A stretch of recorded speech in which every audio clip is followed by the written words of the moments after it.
Bị nia mày đấy, bị nia.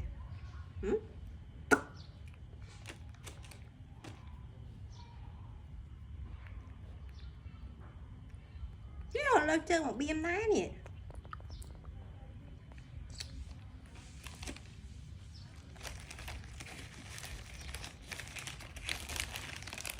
Không khí ấy có.